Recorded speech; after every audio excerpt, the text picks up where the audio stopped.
भारत में केंद्र में मौजूद बीजेपी की सरकार ने अपने दूसरे कार्यकाल की अवधि को लगभग आधा पूरा कर लिया है। इससे पहले साल 2019 के लोकसभा चुनावों में बीजेपी के नेतृत्व में एनडीए ने बड़ी जीत दर्ज करते हुए केंद्र में अपनी सरकार बनाई थी। इन चुनावों में बीजेपी को अकेले ही करीब 303 सीटें मिली थी, जबकि एनडीए को मिलाकर उसे 353 सीटें मिली थी। यह जीत बीजेपी की साल 2014 के लोकसभा चुनावों में मिली हुई जीत से भी बड़ी थी, जिसमें कि बीजेपी को 282 सीटें और एनडीए को 336 सीटें मिली थी। सरकार के ये पिछले 2.5 साल व्यस्तता से पूर्ण रहे हैं, जिनमें कि सरकार ने कई सारे महत्वपूर्ण निर्णय लिए हैं, जैसे कि सरकार बनने के कुछ ही महीनों के बाद जम्मू और कश्मीर राज्य में लागू धारा 370, जिससे कि कश्मीर को एक विशेष राज्य का दर्जा मिलता था, उसे समाप्त कर दिया गया। धारा 370 से कश्मीर की राज्य सरकार को वहाँ पर खुद के कानून लागू करने का अधिकार मिलता था, और धारा 370 के समाप्त होने के साथ ही राज्य में धारा 35A भी हट गई। इस धारा 35A के कारण कश्मीर के स्थायी नागरिकों को वहाँ पर कुछ विशेषाधिकार मिलते थे, जैसे कि कश्मीर में संपत्ति की खरीदी या फिर वहाँ पर चुनाव लड़ने का अधिकार वहाँ के स्थानीय नागरिकों तक ही सीमित था। कश्मीर से धारा 370 हटाने के इस निर्णय का समर्थन भारत के ज़्यादातर राजनीतिक दलों ने किया था। हालांकि कश्मीर की राजनीतिक पार्टियों ने इसका विरोध किया था, पर साथ ही साथ लद्दाख के लोग इस निर्णय के समर्थन में थे। धारा 370 को हटाना कई वर्षों से बीजेपी के एजेंडे का एक महत्वपूर्ण बिंदु था। बीजेपी के एजेंडे का एक और महत्वपूर्ण बिंदु अयोध्या में राम मंदिर के निर्माण का था, और नवंबर 2019 में भारत के सुप्रीम कोर्ट ने ये फैसला दिया था कि अयोध्या में राम मंदिर का निर्माण होना चाहिए, और इस फैसले से कम कई दशक पुराने इस मुद्दे का निपटारा हो गया। अभी अयोध्या में राम मंदिर के बनने का कार्य प्रगति पर है, और बीजेपी की मौजूदा सरकार इसका पूरा समर्थन कर रही है। हालांकि मोदी सरकार की दूसरी पारी की शुरुआत होने के थोड़े समय के बाद ही देश कोरोना वायरस के संकट में पड़ गया, जिससे कि सरकार जो कि अपनी आर्थिक, सामाजिक या अन्य नीतियां लागू करने की कोशिश कर रही थी, उनको छोड़कर अपने प्रयासों को कोरोना वायरस महामारी पर लगाम लगाने की कोशिशों की तरफ केंद्रित करने पर मजबूर होना पड़ा।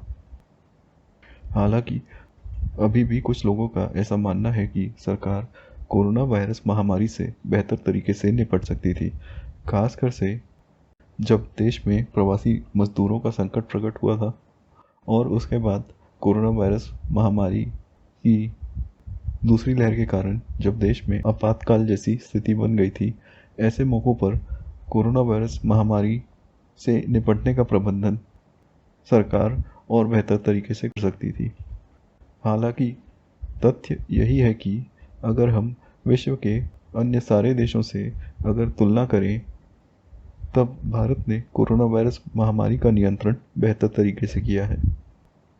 अभी देश में कोरोना वायरस की दूसरी लहर पर लगभग पूरी तरह काबू पाया जा चुका है, और देश में करीब 56% जनसंख्या को कोरोना वायरस की वैक्सीन का कम से कम पहला टीका लगाया जा चुका है, और अभी हाल ही में सरकार ने देश को विदेशी पर्यटन के लिए फिर से खोल दिया है।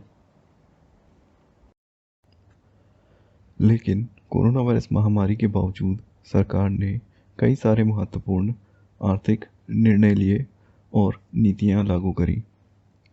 मैं पहले ही अपने पिछले वीडियो में नेशनल इंफ्रास्ट्रक्चर पाइपलाइन और प्रोडक्शन लिंक्ड इंसेंटिव जैसी नीतियों और एयर इंडिया के बेचने और टेक्सटाइल पार्क्स के निर्माण जैसे निर्णयों के बारे में बता चुका हूँ। इसके साथ ही सरकार ने टेलीकॉम सेक्टर में 100% विदेशी निवेश की मंजूरी भी दे दी है।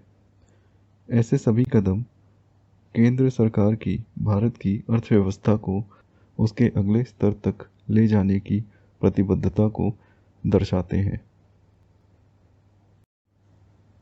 लेकिन ऐसा नहीं है कि सरकार के सारे ही निर्णय लोकप्रिय रहे हैं।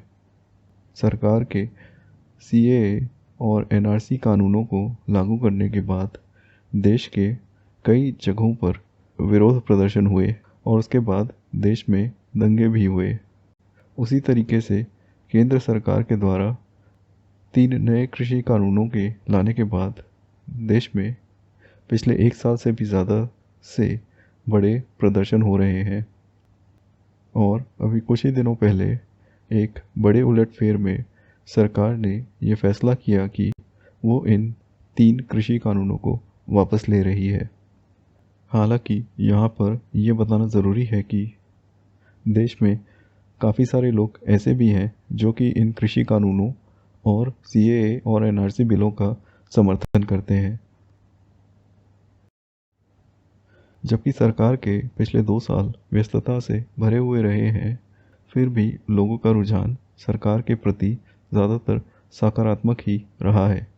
अमेरिका की एक data intelligence company morning consult के वीकली पोल ये दर्शाते हैं कि प्रधानमंत्री नरेंद्र मोदी की अप्रूवल रेटिंग यानी कि लोगों के बीच उनकी स्वीकृति लगातार ही विश्व के सभी प्रमुख लीडरों के मुकाबले ज़्यादा रही है। इसी तरीके से भारतीय एजेंसियां जैसे कि आज तक ने अपने अगस्त 2021 के मूड ऑफ द नेशन सर्वे में ये पाया था कि अगर चुनाव अभी होते हैं तब एनडीए को उसमें करीब 298 सीटें मिलने का अनुमान है, जो कि बहुमत से ज़्यादा है। हालांकि इसी सर्वे में यह भी बताया गया था कि प्रधानमंत्री के रूप में मोदी जी की लोकप्रियता पिछले साल के 66% की तुलना में घटकर अब 24% ही रह गई है। ऐसा शायद लोगों के बीच कोरोना वायरस की दूसरी लहर से लोगों में फैले असंतोष के कारण था।